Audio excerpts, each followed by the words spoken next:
बार गौतम बुद्ध अपने भिक्षुओं के साथ एक वृक्ष के नीचे विश्राम कर रहे थे। उस वृक्ष की छांव में बुद्ध अपने भिक्षुओं की जिज्ञासा दूर कर रहे थे। बुद्ध के सभी भिक्षु एक एक करके उनसे प्रश्न पूछ रहे थे और गौतम बुद्ध उनके प्रश्नों का उत्तर दे रहे थे।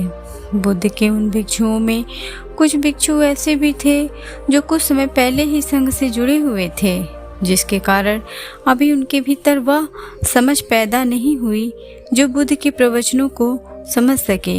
गर्मियों का समय था, सूरज अपने चरम पर था और चारों तरफ धूप ही धूप थी, लेकिन उस वृक्ष के कारण बुद्ध और उनके सभी भिक्षु आराम से छांव में बैठे हुए थे। इतने में ही एक भिक्षु की नज़र एक बूढ़े व्यक्ति पर पड़ी जो उस वृक्ष के पास से ही गुजर रहा था। वह भिक्षु उस बूढ़े व्यक्ति को देखकर अचानक से ही हंसने लगता है। उस बूढ़े व्यक्ति की उम्र बहुत ज़्यादा हो गई थी, जिसके कारण उसकी कमर झुक गई थी। उस बूढ़े व्यक्ति के हाथ में एक डंडा था, जिसका सहारा लेकर वह बूढ़ा व्यक्ति अपनी मंजिल तक पहुंचने का प्रयास कर रहा था। उस बूढ़े व्यक्ति का शरीर केवल हड्डियों का ढांचा मात्र था।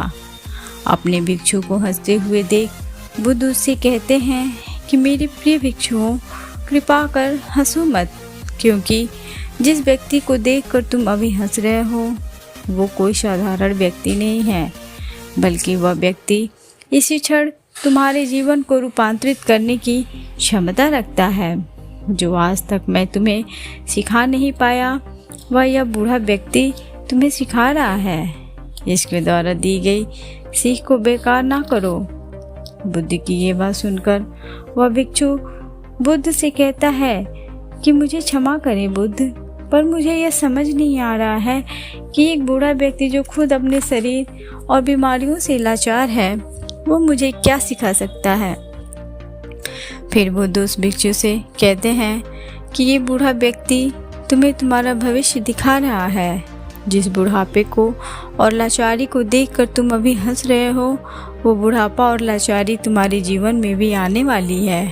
वह बूढ़ा व्यक्ति तुमसे कह रहा है कि अभी समय है, इस स्वस्थ शरीर का अच्छे कर्म करने के लिए उपयोग करो। अगर तुम्हारा स्वस्थ शरीर तुम्हारे हाथ से निकल गया तो फिर से वापस नहीं आएगा, और अभी तुम्हारा ये शरीर सही से काम कर रहा है, जैसे तुम्हारे हाथ पैर, आँख, कान और ये सभी चीज़ें सही से काम कर रही हैं। क्या यह छोटी बात है और क्या तुम इसे मामूली सी बात समझ रहे हो? यह घटना कोई साधारण घटना नहीं थी जो अभी तुम्हारे साथ घटी, वो तुम्हारे जीवन को बदलने की क्षमता रखती है। ठीक इसी तरह की घटना ने मेरा जीवन बदला था, और इस तरह की घटना के कारण ही आज मैं बुद्ध हूँ। फिर वह भिक्षु बुद्ध से कहता है कि क्षमा करें बुद्ध, परंतु मेरे मन में यह विचार ही नहीं आया कि मैं उस बूढ़े व्यक्ति से कुछ सीख सकता हूँ। उसे देखकर केवल मुझे हंसी आ गई। ऐसा इसलिए हुआ क्योंकि तुम्हें अपने भीतर कहीं न कहीं लगता है कि जिस स्थिति में आज वो बूढ़ा व्यक्ति है, उस स्थिति में तुम कभी नहीं आओगे। जिस बुढ़ापे और लाचारी का सामना आज वो बूढ़ा व्यक्ति कर रहा है, तुम्हें लगता है कि उसका सामना तुम कभी नहीं करोगे, इसीलिए तुम उस बूढ़े व्यक्ति को देखकर हंस पड़े। तुम सच्चाई को नज़रअंदाज कर रहे हो। अगर तुम सच्चाई को देख लेते तो चाहकर भी अपनी आंखों के आंसुओं को रोक नहीं पाते, परंतु सत्य को अनदेखा कर दिया और तुम बहुत बड़ी संभावना से चूक गए। बुद्ध की ये बात सुन वह भिक्षु बुद्ध से क्षमा मांगता है और ये निश्चय करता है कि वो अपने स्वास्थ्य का उपयोग अपने अहंकार को बढ़ाने में नहीं, बल्कि परम सत्य को पाने में करेगा। दोस्तों, जो लोग इस कहानी को सुन रहे हैं, हो सकता है कि आप बड़ी बड़ी समस्याओं में हो, या हो सकता है कि आप परेशानियों में हो, लेकिन फिर भी एक बात को हमेशा ध्यान में रखना कि जब तक आपका स्वास्थ्य ठीक है, तब तक आप किसी भी बड़ी से बड़ी समस्या से बाहर आ सकते हैं। दोस्तों, इसीलिए बुद्ध ने कहा है कि हमारा स्वास्थ्य हमारा सबसे बड़ा उपहार है, जो हमें इस सृष्टि से मिला हुआ है। इसीलिए इसका उपयोग सही से करें। दोस्तों, आपको यह कहानी पसंद आई हो प्लीज़ इसे लाइक, शेयर और सब्सक्राइब जरूर करें। एक जंगल में एक महात्मा रहते थे। उन महात्मा की खासियत यह थी कि वे किसी का भी भविष्य बता सकते थे। बड़े बड़े राजा उन्हें मानते थे और उनके बताए हुए मार्ग पर चलते थे। उस जंगल के बीचों बीच एक नदी गुजरती थी और उन महात्मा की कुटिया उस नदी के किनारे पर थी। नदी के दोनों तरफ अलग अलग शक्तिशाली राजाओं के साम्राज्य थे। वे दोनों ही राजा उस महात्मा को बहुत मानते थे। वे दोनों जब भी कोई बड़ा कार्य करते थे तो उन महात्मा से सलाह लेने के लिए अवश्य आते थे। एक दिन इन दोनों राजाओं में किसी बात पर कहासुनी हो गई। बात इतनी बढ़ गई कि नौबत युद्ध पर आ गई। युद्ध की तारीख और समय दोनों तय कर दिया गया।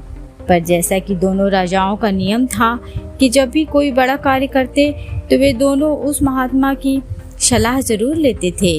इसीलिए पहला राजा उन महात्मा के पास आता है और पूछता है, महात्मा जी, मैंने पड़ोस के राजा के साथ युद्ध करने का निश्चय किया है और इसीलिए यह जानना चाहता हूँ कि युद्ध का परिणाम किसके पक्ष में होगा। वे महात्मा कहते हैं कि यदि तुमने युद्ध किया तो तुम्हारी हार निश्चित है। फिर वो राजा महात्मा जी से पूछता है कि क्या जीतने का कोई भी उपाय नहीं है। वे महात्मा कहते हैं, यदि युद्ध किया तो हार निश्चित है। फिर वो राजा कहता है कि तलवार म्यान से निकल चुकी है, अब युद्ध तो टलेगा नहीं, जो होगा सो देखा जाएगा। फिर वो राजा वहाँ से उसी समय चला जाता है और अपनी सेना से जी तोड़ मेहनत करने को कहता है। सभी सैनिक राजा की आज्ञा मानकर जी तोड़ मेहनत करने लग जाते हैं। दूसरे दिन दूसरा राजा उन महात्मा जी के पास जाता है और उनसे पूछता है कि महात्मा जी, मैंने पड़ोस के राजा के साथ युद्ध करने जा रहा हूँ, इसलिए मैं इस युद्ध का परिणाम जानना चाहता हूँ कि युद्ध किसके पक्ष में रहेगा। वे महात्मा कहते हैं कि निसंदेह जीत तुम्हारी है और उस राजा के पास तुम्हें हराने का कोई उपाय नहीं है। उन महात्मा की बात सुनकर वो राजा बहुत ही ज़्यादा प्रसन्न हो जाता है और सीधा जाकर अपनी सेना को यह खुशखबरी सुनाता है कि युद्ध में उसकी जीत पक्की है। ये बात सुनकर उस राजा के सैनिक भी बहुत खुश हो जाते हैं और युद्ध की तैयारियों में लग जाते हैं। समय बीतता है और युद्ध का दिन आ जाता है। रणभेरियाँ बजाई जाती है और युद्ध शुरू हो जाता है। दोनों सेनाएं एक दूसरे के साथ भिड़ जाती हैं और मारकाट मच जाती है। देखते ही देखते जिस पहले राजा की हार निश्चित थी, वे दूसरे राजा की सेना को ढेर कर देती है और पहला राजा वो युद्ध जीत जाता है, जिसे उन महात्मा ने कहा था कि वो युद्ध हारेगा। युद्ध जीतने के बाद वो पहला राजा उन महात्मा के पास चला जाता है और उनसे पूछता है कि महात्मा जी, आपने तो कहा था कि मैं तो युद्ध हार जाऊंगा, लेकिन मैं तो युद्ध जीत गया। आपकी भविष्यवाणी गलत कैसे निकली। फिर वे महात्मा उस राजा से कहते हैं कि मैंने तो वो कहा था जो तुम्हारे भाग्य में लिखा था, लेकिन तुमने अपने कर्म से अपने भाग्य को बदल दिया। तुम्हारी जीत का कारण यह है कि तुमने अपने भाग्य से ज़्यादा अपने कर्म को आवश्यक समझा और उस दूसरे राजा ने अपना सब कुछ भाग्य पर छोड़ दिया। उसने अपने कर्म से ज़्यादा अपने भाग्य को आवश्यक समझा और पूरे समय निश्चितता से भरा रहा, जिसके कारण आज तुम विजयी हो और वो तुम्हारा बंधक। दोस्तों, यह बात सच है कि सब कुछ हमारे हाथ में नहीं होता, लेकिन यह भी सच है कि बहुत कुछ हमारे हाथ में होता है, लेकिन हम उसे भी भाग्य के भरोसे छोड़कर जीवन भर रोना चुनते हैं। Thanks for watching.